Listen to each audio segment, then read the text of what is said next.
I'm Marcus Thompson, and in 15 years leading rescue operations across East Africa, I've faced countless dangerous situations.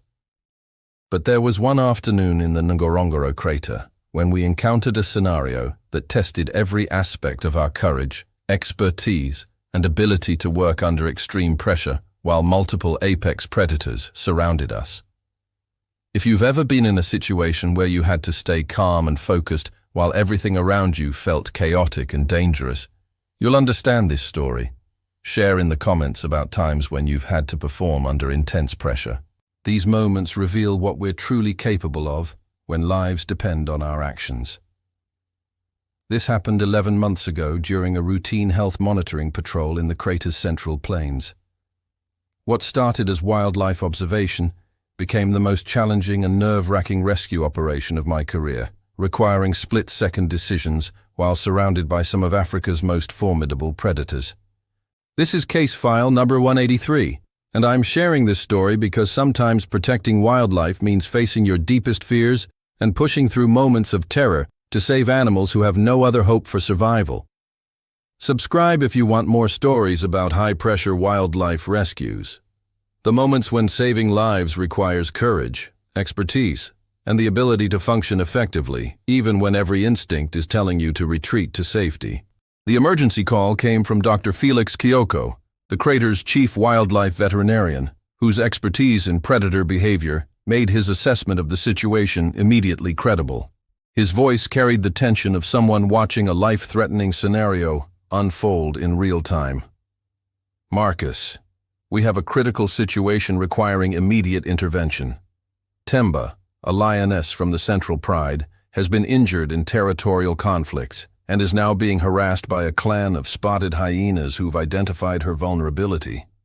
He continued, "This isn't normal competitive interaction, Marcus. Temba is unable to defend herself adequately due to injuries, and the hyena pressure is preventing her from reaching water or finding safe rest.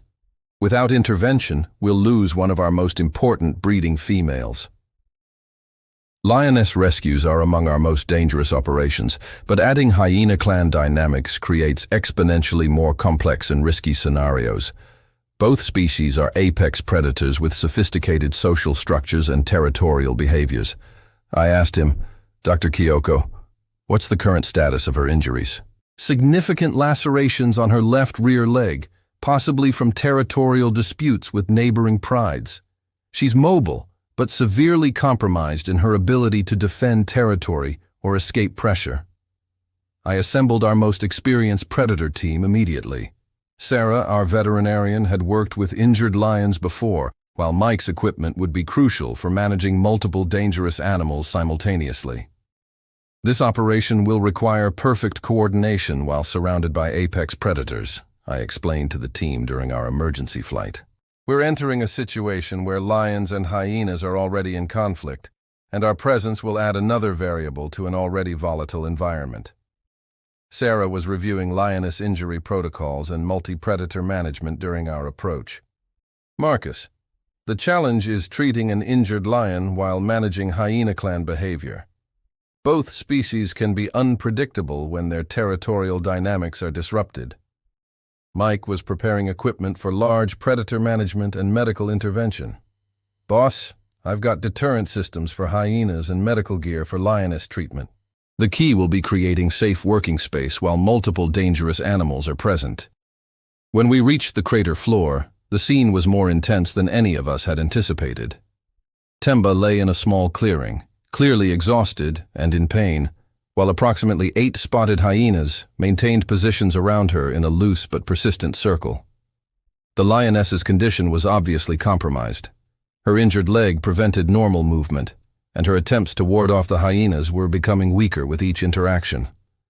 "Look at the hyena behavior," Sarah observed. "They're not actively attacking, but they're maintaining pressure that's preventing her from resting or accessing resources. This is psychological warfare." Dr. Kyoko provided crucial context via radio. "Temba is one of our most experienced mothers. She successfully raised 11 cubs over 7 years and is genetically crucial for the crater's lion population diversity. Our approach required extraordinary courage and precision. We needed to create separation between the lioness and hyenas while providing medical care, all while surrounded by predators who could view us as either threats or competitors. The most terrifying part isn't any single animal, I explained to the team as we prepared for approach. It's managing multiple apex predators simultaneously while providing medical care in an open environment with no escape route. The initial approach phase was nerve-wracking beyond description. As our vehicle moved toward the conflict zone, both the lioness and hyenas turned their attention to us, creating a moment where we became the focus of every dangerous predator in the immediate area. If you've ever been in a situation where you had to move forward despite every instinct telling you to retreat, you know the kind of courage conservation work sometimes requires. Let me know in the comments about times when you've pushed through fear to help someone in need. Hyenas are repositioning in response to our presence, Mike reported, his voice steady despite the obvious tension. They're not fleeing, but they are adjusting their positions to account for our vehicle as a new factor in their territorial calculations. The most terrifying moment came when we exited the vehicle to begin medical assessment of Temba. Standing on open ground with an injured lioness 3 meters away and 8 hyenas watching our every movement pushed every team member's courage to its absolute limit. "Medical approach beginning," Sarah announced, her professionalism maintaining focus despite the extraordinary pressure. Temba is conscious and alert, showing interest in our help. Mike's job was managing the hyena clan's behavior while Sarah worked on the lioness, using sound and positioning techniques to maintain distance without triggering aggressive responses from the clan, he reported with remarkable calm.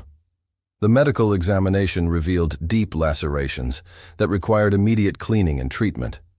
But performing veterinary procedures, while hyenas circled just beyond our deterrent range, required focus that transcended normal human capabilities. "Injuries are significant but treatable," Sarah reported, as she worked with incredible precision. "Main concern is infection prevention and mobility restoration. Treatment will take approximately 30 minutes. Those 30 minutes felt like hours. Every sound from the hyenas, every movement from Temba, every shift in wind direction created moments of heightened alertness. "Hyena behavior is remaining stable," Mike continued reporting. "They're maintaining distance but showing intense interest in our activities. The clan leader is positioning herself for optimal observation of our medical work." The breakthrough came when Temba began responding positively to treatment. Her pain relief seemed to increase her alertness and confidence, which in turn affected the hyena's assessment of her as vulnerable prey. "Lioness is showing improved strength and mobility," Sarah announced as she completed wound care. "Pain management is effective, and she's displaying more normal defensive posturing. This is changing the entire dynamic." As Temba regained some of her natural strength and confidence, the hyena's behavior shifted noticeably. Their patient circling became more cautious observation, recognizing that their opportunity was diminishing. "Perfect medical outcome," Sarah reported as she finished. "Wounds are cleaned and protected, pain is managed, and mobility is significantly improved. She'll make a complete recovery with proper follow-up care."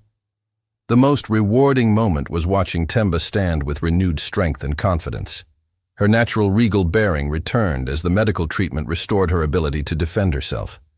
The hyena's response was immediate. They began dispersing as her enhanced defensive capability eliminated their tactical advantage. The psychological pressure was broken.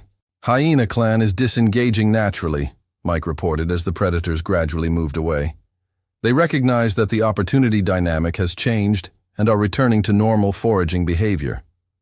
Our withdrawal from the site required the same careful coordination as our approach, but with the satisfaction of knowing that Temba was now capable of defending herself.